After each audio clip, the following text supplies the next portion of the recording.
Well, welcome back to our next edition of What's Up America with Mike Cara, as always, proudly broadcasting from Ocoee, Florida, USA, planet Earth. And my next guest from Thornville, Ohio, Terry Douglas, who is from the Terry Douglas Band and is a great singer, songwriter, musician, performer.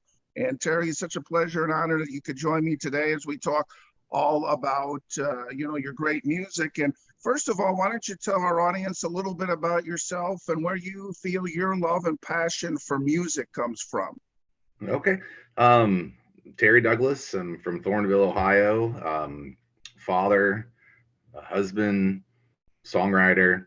For me, music has always been a part of my life, and it's always been there, regardless of what's going on other places in my life. And I really started becoming pretty serious about it probably about 10, 15 years ago. I just started writing songs and people liked them. So, I just kept doing it. And, my passion kind of stems back from my parents growing up in Lodi, Ohio, which is about a couple hours north of where I live now. Growing up in Lodi, Ohio, we didn't have a whole lot going on. I mean, there's not a lot to do in the town. So music was a huge influence for me there. We had everything on the little 45s from, classic country to Motown to current stuff at the time back in the, late 70s, early 80s. I can remember times where when I first started playing guitar, I would come home from school and really quick do my homework and then sit there and play guitar till 1 o'clock in the morning. So it's been with me my whole life. So. Oh, fantastic. So Terry, we want to talk a little bit about your music. So you describe your music kind of as country, is that it, or? Yeah, it's like a country. It dips like in classic country, and it also dips its toes into southern rock a little bit. We are a group of musicians that all come from different backgrounds. And I just think we kind of blend very well. And when we write and record music, it comes out true, I guess is a good word. Like what I mean by that is the image that I hear when I write the song in my head, that my guys can translate that and put it down, and it comes out on the song. So, and sometimes it's even better than I imagined it. So. Oh, great. And I really wanted to say, Terry, I really love the music. I really enjoy the music. And one impression I got from it is that, it was unique and familiar at the same time, if that makes sense. I mean, is that what Yeah. you're kind of going for, is, something unique, but something that, that people kind of, that could get into the groove and all that, huh? Yeah, it's, you don't necessarily set out to do anything purposefully, like when it comes to writing. I kind of let the song kind of take me where the song's going to take me, right?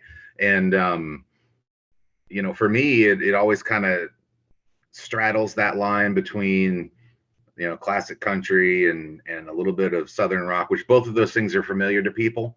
So I could see how it could sound new, yet like it's something older. A lot of times when we play songs of our own in our set along with covers, we won't even introduce that, hey, this is an original. We'll just play the song, and then on the break be like, hey, who sang that one song? I'll be like, oh, it's us. Here's the CDs. And so I never really intentionally go into to sound like anything. I just think it's more of like the influences that I have and other guys in the band have that really kind of drive it towards the sound that we get, if that makes sense. Yeah, it does. So Terry, I want to talk a little bit, we're talking about the songwriting. So I mean, for you, is there a certain time that you like to, write songs, or do ideas, come to you throughout the day, or how does that work? I have song ideas everywhere. um You know, sometimes it's waking up in the middle of the night. Like I woke up the other night, I had a couple lines. I grabbed my phone, I typed them into the notepad, went back to sleep, got up in the morning, looked at them, and be like, I don't know what I was thinking there.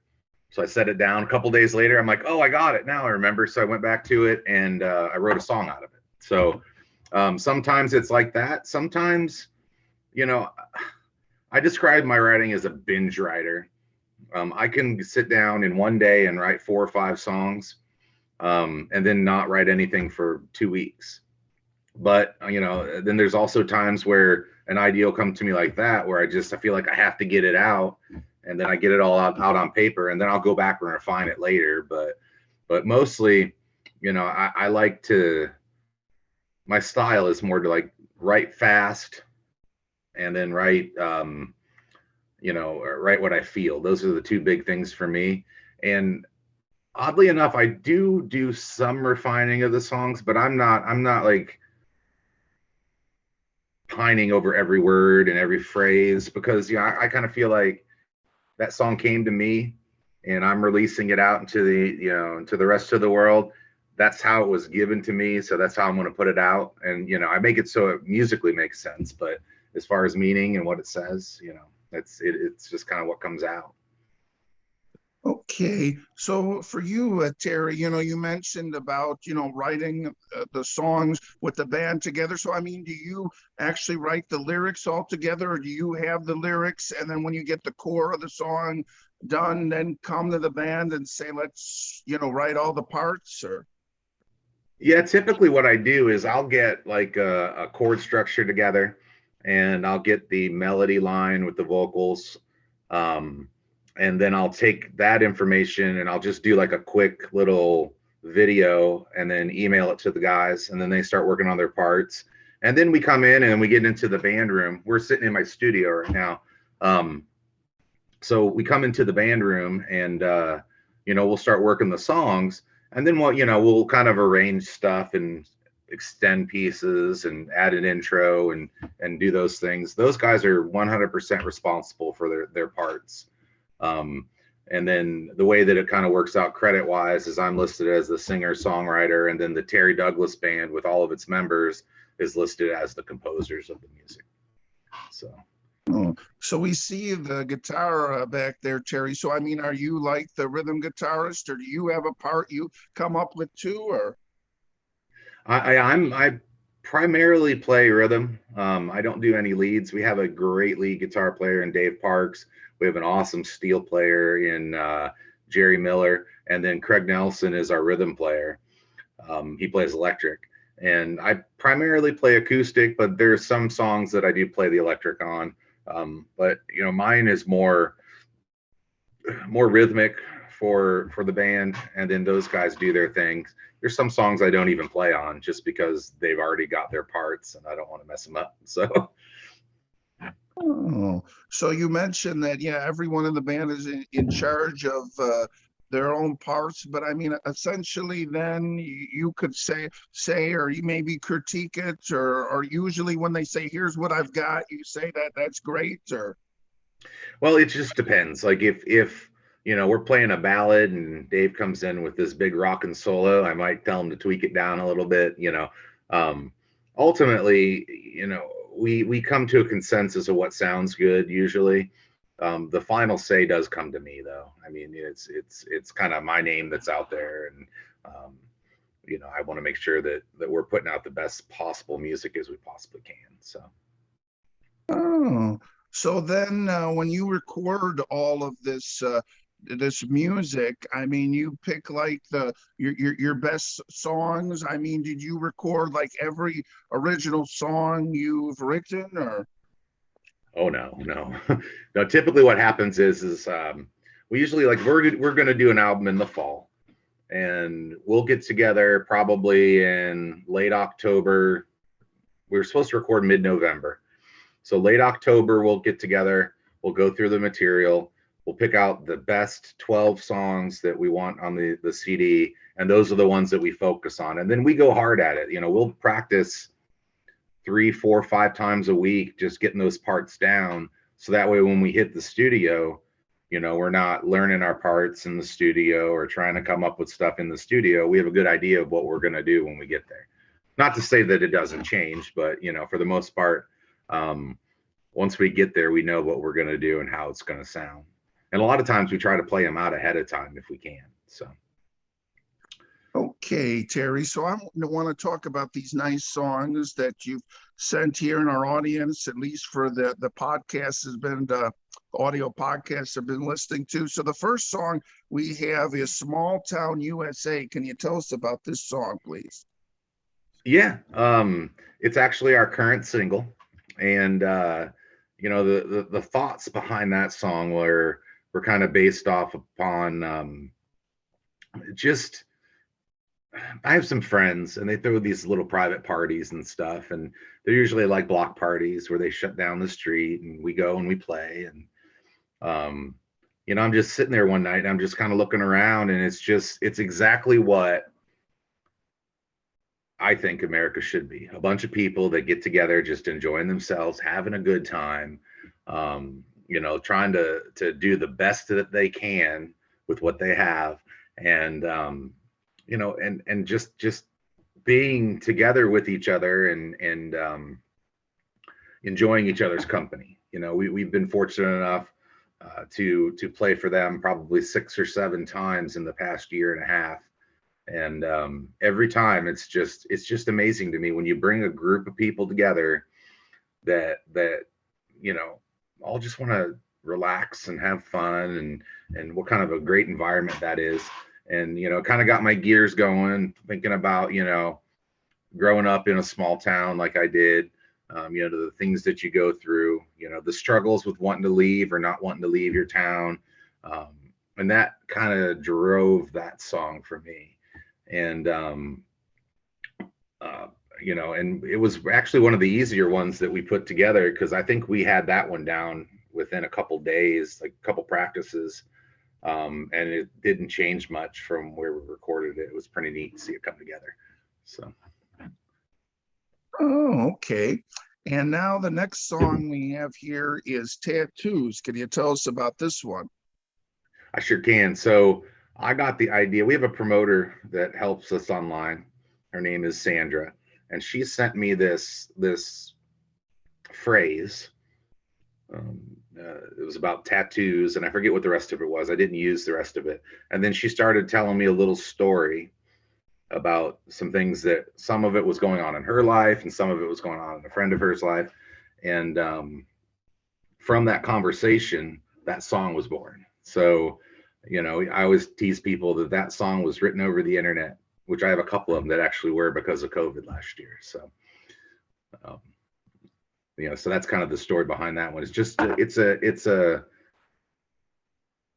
a third person view of a dynamic of a relationship that where the girl has had enough and the guy doesn't even have a clue what's going on, really. So. Okay. And the last one here is Through the Storm. Can you tell us about this one?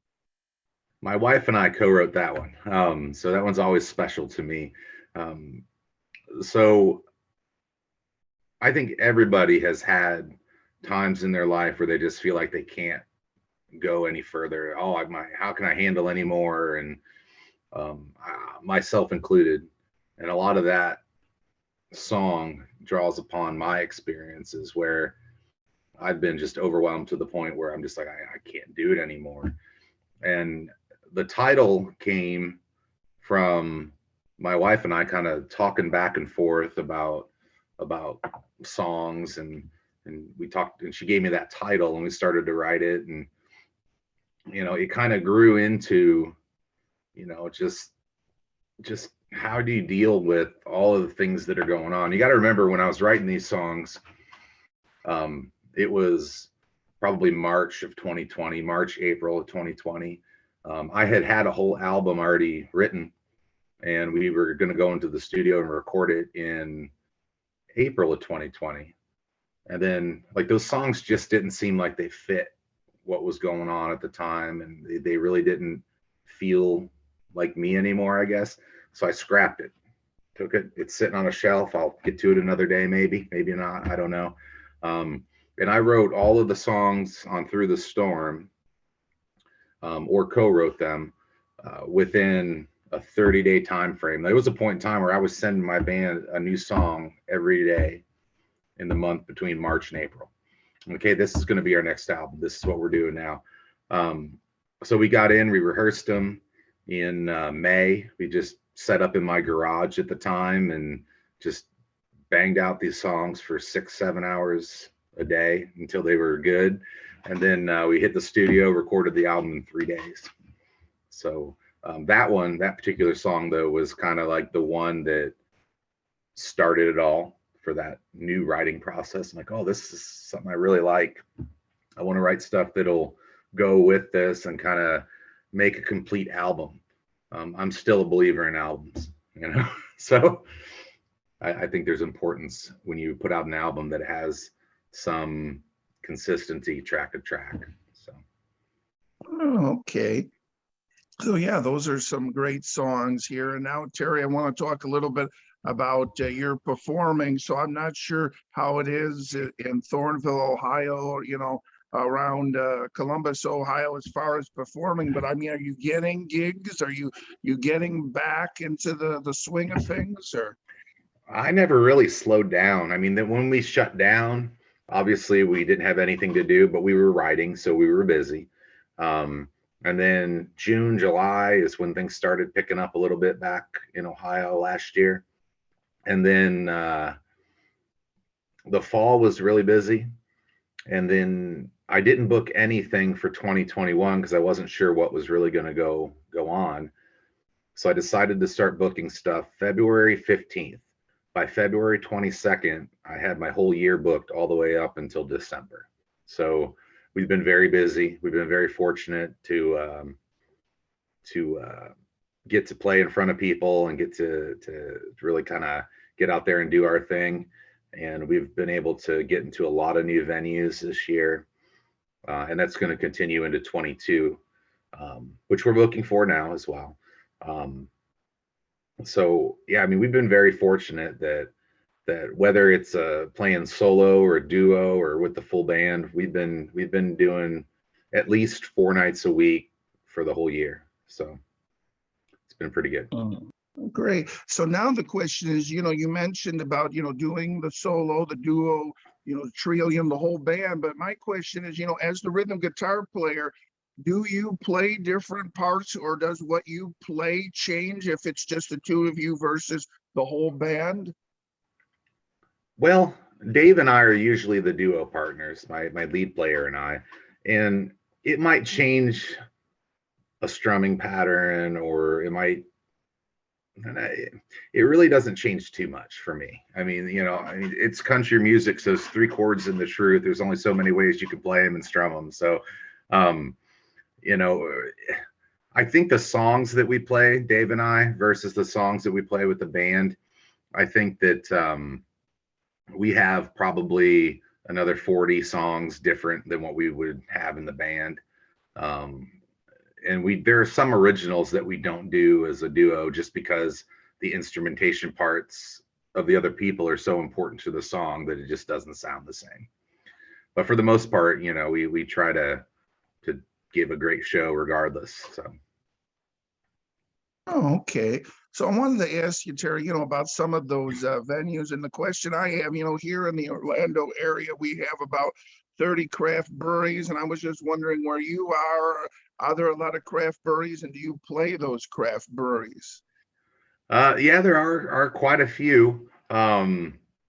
We play a lot of the local bars and a lot of the breweries around here. But we're really focusing on doing the full band stuff this year, and really going into 22. We're only going to be doing duo stuff like on Thursdays and Sundays are really the goal. So Friday and Saturdays are always going to be a band show. However, you know, if those pop up and we can play them, absolutely. If they want to have us on a Tuesday or Wednesday night, absolutely, we play them. I'll play anywhere that'll have me. I really will. You know, I love playing out in front of folks, and I love, kind of introducing them to our music and introducing them to, some of the music that maybe they've not heard before or they've forgotten about. Because we do play a lot of classic country in our sets, and then a lot of the newer kind of Texas red dirt alternative country type stuff as well. Okay. And now, like, as far as festivals, is there like a Taste of Columbus or Taste of Thornville or some big festival that you play at? Or We're playing, there's a little town, Baltimore, Ohio, that's not too far from here. We're playing there this Saturday. And then we do some selective festivals throughout the year. We have a couple in North Carolina and one in South Carolina this year that we're doing.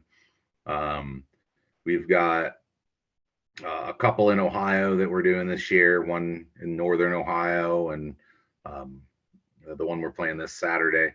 Our schedule is a mixture right now of festivals in the summer, bars, outdoor venues in the summer, and then the wintertime is more clubs and music venues and some bars as well. okay. So when you travel, you mentioned South Carolina, and then, in your Ohio, do you change the sets? I mean, is there different songs, different areas want to hear, or you just have kind of one size fits all for everyone? Or I think that when we go into a different market, we really don't change too much. We have sets that we establish and we tweak them all the time. We add new songs, take songs out. But there are a core bunch of songs that are always in there. So it also depends on the length of song or sets as well. Sometimes if we're playing a bar, it's a 3-hour show, so we're playing 2 90-minute sets. If it's a festival, it's typically 1 90-minute set. So we try to gear that more towards the original stuff. When we're playing at a bar and it's a 3-hour set, you're going to hear a lot of originals. You're going to hear, probably 50% original, 50% cover at that point in time. But it really is just depending on, what they like. I mean, one of the things I used to do, and I still do it to this day, is when I get into a new market or a new venue, I'll go to their jukebox and look at their last played or most played list on their jukebox, and that gives me a pretty good indication of if we're playing the right stuff or not. But the thing is that our set list is so eclectic that we have stuff that anybody, there's something for everybody in it. I'm pretty sure of it. Like, if you like rock, we got a couple of rock songs. If you like classic country, we got those. If you like the newer Texas red dirt stuff, we got that. You like original music, we have that as well. So we try to really take a look at our set list and find the songs that people really like that we can cover, and then we try to introduce them to our music as well.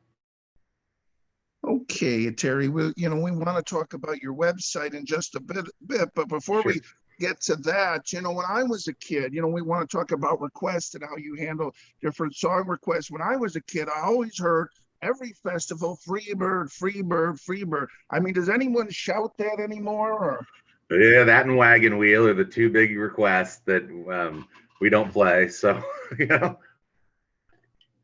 I always tease people. I've been Wagon Wheel free now for 2.5 years, so I'm not going to keep it that way. So, if we could do if we could do Freebird and we could do it justice, I would totally play Freebird. I would, but I don't want to. That's such an iconic song that I wouldn't even want to touch it. It's like I'm afraid that we would really mess that up. And we've tried playing it just on a whim, just in practice, and it did not end well. So. oh, okay. So yeah, let's talk a little bit, Terry, about your social media website. But first of all, during the pandemic, a lot of bands, they wanted to stay fresh and current. They would do these Facebook Lives. I mean, is that something that you had done?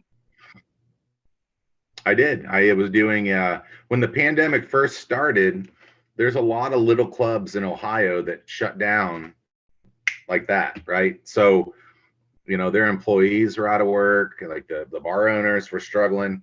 So for the first probably month of the pandemic, I was doing benefit shows for the wait staff at the bars that I play at. I think I did probably 15 of those and raised, I don't know, maybe $5,000-6,000 for those guys. And then I started doing a weekly one where I would just like, I started off on Tuesday nights and then I went to Wednesday nights. A buddy of mine and I started this Facebook page called Rowdy Livestreams, where Tuesdays and Wednesday nights, there's a show each night. There's 3 performers each night. Each does about an hour. And you can go and just, watch and have a good time. And so I did those up until, well, it's probably, let's see, what month are we in? Probably till March of this past year. And then I just started getting really busy with gigs, so I couldn't do it anymore. But yeah, it was a good way to kind of bridge the gap and stay sharp. We did do a couple of them with the band. There's a couple places in our area that are equipped and set up to do full band live streams, and we are now. But we did do a couple of those, and those went really well. We were very blessed to play a very big theater in our in Newark, which is not too far from where I live, and they had a full live stream set up there as well, which was amazing because the audio was awesome and the video was stellar. So so I mean, Terry, I mean, now, getting back to normal with, performing in person, but I mean, do you have an interest of maybe combining both, like the internet and live? So I mean, you could have double the audience, or yeah, we're talking about it, and my sound guy and I are kind of dabbling in trying to figure out how we can do it well. Obviously being independent and being everything's funded by us. I'm the kind of person that I don't want to put it out there if it's not good. So I don't want to throw a couple cell phones up on the corners of the stage and be like, hey, here's your live stream. I want to make sure that we get a good audio from the board, and then we get some good camera angles, and that we can do it and make it work. And I think that we're going to be able to do that within the next few months. That's kind of the goal anyhow. And we would love to be able to incorporate those. And maybe I want to try to figure out how I can just do them to my website, so that way they can go there and watch them. I think that'd be a good way to kind of drive people to go check us out and check out the music and stuff. So. Okay. And speaking of what a website, Terry, that's a good segue that you could tell us about your website, please. Yeah, you can head over to terrydouglasmusic.com, and there you can reach all of our social media pages, Instagram, Facebook. You can send us an email. What else can you do from there? I don't know. There's a bunch of places it's linked to. It's been up for quite a few years, and we update it frequently. It has all of our events on there. You can buy merch, you can buy CDs, you can watch videos. There's a blog that kind of tells you about what we've been working on and what's been going on up there. It's really kind of the one-stop shop for all things Terry Douglas Band. If you need to know something, that's probably a good place to start. So. Okay. So, Terry, I mean, do you have any, big plan? You mentioned about the album. Could you tell us more? Did you mention when this album was actually going to be coming out, or? We will record all the tracks in November at a local studio, Earthworks Studio in Newark, Ohio, and from there it'll go into mixing and mastering. I'm thinking that we're probably, because of the holidays and stuff, we're probably going to be looking at late February, early March for a release, and it's going to be a good one, man. The first couple tracks that we've been working on are I'm very impressed with what I'm hearing so far. So great. And is there any upcoming shows you'd like to mention, or if people are in your area to check out, or? Yeah, let me hang on one second here. I should have had this pulled up. Um, let me look at this real quick here. So this week, um, we're in Mansfield, Ohio. Dave and I as a duo on Thursday. Dave and I as a duo on Friday here in Thornville at Papa Boo's. And then we have the Baltimore Fest in Baltimore, Ohio on Saturday. And then on the 21st, it's a new venue for us, but it's a beautiful venue in Plain City called the Granary. And it's this beautiful outdoor venue with a big stage. Um, and it's going to be a good one. We got our friend Patrick Jenkin opening up for us. And he is an unbelievable talent, solo guy that just has the voice of an angel. So we're trying to keep him working. So he will be joining us for a couple shows, and then he'll be joining us when we start heading out of town next year in March, April next year. So Oh, so you plan on hitting more states next year? I mean, do you have specific venues or locations, a set, or you're still looking for places, or? well, yeah, we're going to target the surrounding states to Ohio first. So we're going to do Michigan, Indiana, Virginia, West Virginia, um, Kentucky. Sorry, I missed that one. PA, and then also we're going to look more into North Carolina, South Carolina, since we do a few runs down there anyhow. And if things go well, we really would like to get out to Texas and Oklahoma at some point in time next year as well. Oh, okay. And so maybe Orlando, Florida, may be in your future. You never know, huh? You do never know. If it would work out to where we can do it, I can come down to Florida for a while. That'd be awesome. I don't know if I want to do it in August or anything, but I've been in Florida in August. It's hot. So Right, right.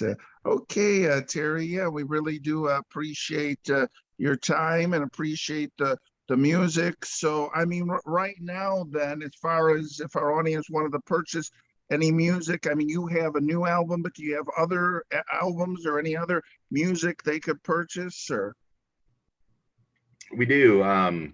We have, let's see, even think about this. We have two full-length Terry Douglas Band albums and a couple EPs that are up there. And then I also have an album that I did before we assembled the band that we play songs off of. You can find all the CDs at the website, terrydouglasmusic.com.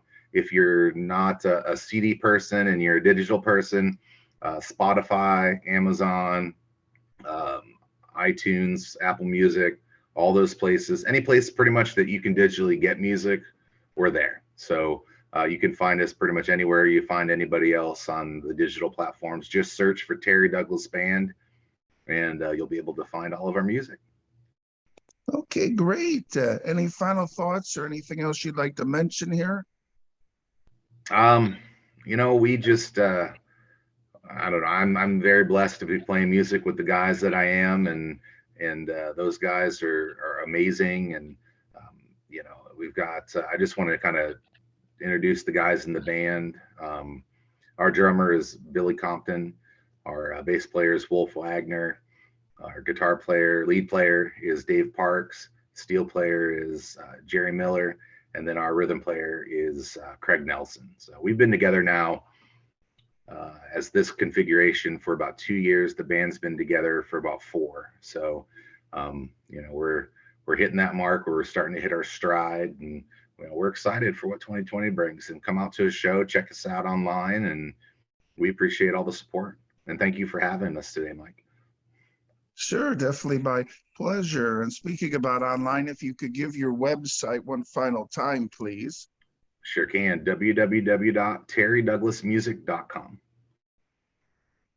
Okay, my guest has been Terry Douglas, a great singer, songwriter, musician, performer with the Terry Douglas Band from Thornville, Ohio, around Columbus, Ohio. And you've been listening to What's Up America with Mike Kerr, as always, proudly broadcasting from Ocoee, Florida, USA, planet Earth. And please catch us again next time.